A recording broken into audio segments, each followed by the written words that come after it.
We've made it to Sunday. This cycle on Sundays, we're gonna have more of a High Rocks focus. So if you didn't know, we partnered with High Rocks recently, and we wanna start promoting their events as well. A lot of the same movements that we have in CrossFit, less of the high skill movements, but more endurance based. So Sundays are gonna be High Rocks focus. It's gonna be a great workout, so you should definitely check it out.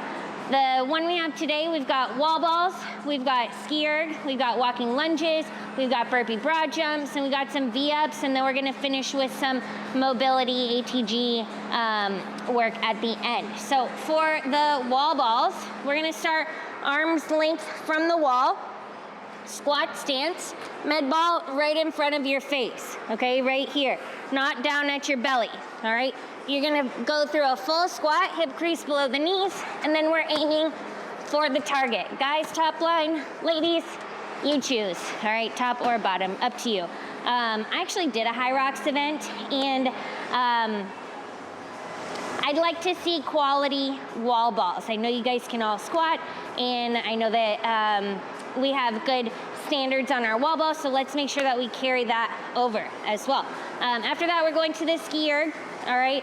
And then we're going into walking lunges, and wherever you wanna wander, it's fine.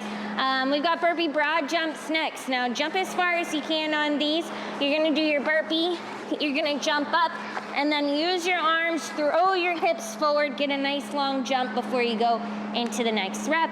And our last movement is gonna be a V-up. Start lying on your back. Think of your chest rising first and your feet second. So we end up in a seated position at the top as opposed to lifting the legs and touching the toes, okay? So all the way up every time. If you need to scale to tucking your knees in or doing regular sit-ups, do what you gotta do. Let's get that chest up every time. Once we get through that portion, we're gonna go into our mobility work. We've got an ATG split squat hold. Now, the goal of this is to get your hamstring and your calf to touch each other with the back knee off the ground. Elevating your heel can definitely help with this if you don't have the mobility to do it flat on the ground. You can even put this thing up on a box or a bench to make it even more accessible, okay? So heel on, lunge forward, hamstring, calf, making contact, no knee on the ground in the back. You should feel a nice stretch in your hip flexor and then really working on the range of motion in the ankles, okay? We're gonna do that hold per side. We're gonna go into some slow goblet squats, so focusing on our positioning here, holding the kettlebell underneath our chin, take it down nice and slow, and then we'll stand on the faster side, okay? So the slow part should be the way down, and then once you make it down, you can stand up all the way. After that, we're gonna do some dumbbell bench pullovers. Now we have this nice little back bend, what would you call this? Back bend bench thing from ATG.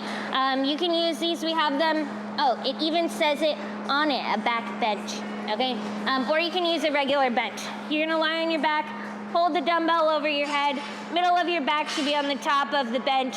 You're gonna lower down as far as you can, keep the arms as straight as possible, and then lift back up over the center of your chest. It should feel like a nice stretch in the upper back, and then you'll lift back up from there. If you use a regular bench, you're gonna lay the opposite way you would for like a bench press, okay? So your back is in the middle of the bench, and you have space on either side. Our last movement is gonna be a relaxed hang on the pull-up bar, all right? So you're gonna jump up, you're gonna let your body go, stretch out those shoulders, reach your toes all the way down for the ground, and just hang out, all right? Have fun.